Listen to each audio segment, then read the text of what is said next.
মধ্যপ্রাচ্যের উত্তপ্ত পরিস্থিতির মধ্যেই নতুন করে ছড়িয়েছে ইসরায়েলের প্রধানমন্ত্রী বেনিয়ামিন নেতানিয়াহুর মৃত্যুর গুঞ্জন। ইরানের কয়েকটি সংবাদ মাধ্যমে দাবি করা হয়েছে ইরানি ক্ষেপণাস্ত্র হামলায় নেতানিয়াহু নিহত হয়েছেন। তবে এই দাবিকে ঘিরে আন্তর্জাতিক অঙ্গনে তৈরি হয়েছে তীব্র জল্পনা কল্পনা।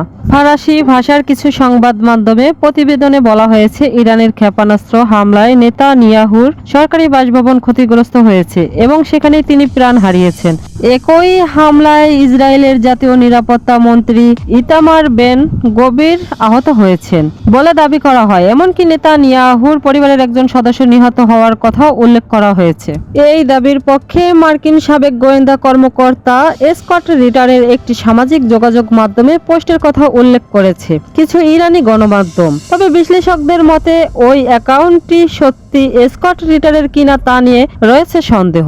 পাশাপাশি এই দাবির সমর্থনে এখন পর্যন্ত কোনো নির্ভরযোগ্য ছবি বা ভিডিও প্রকাশ করা হয়নি। এদিকে জেরুজালেম পোস্ট সহ বেশ কয়েকটি আন্তর্জাতিক গণমাধ্যম এই খবরকে গুজব বলে উল্লেখ করেছে। তাদের মতে নেতানিয়াহুর মৃত্যুর বিষয়ে এখন পর্যন্ত কোনো বিশ্বাসযোগ্য প্রমাণ পাওয়া যায়নি।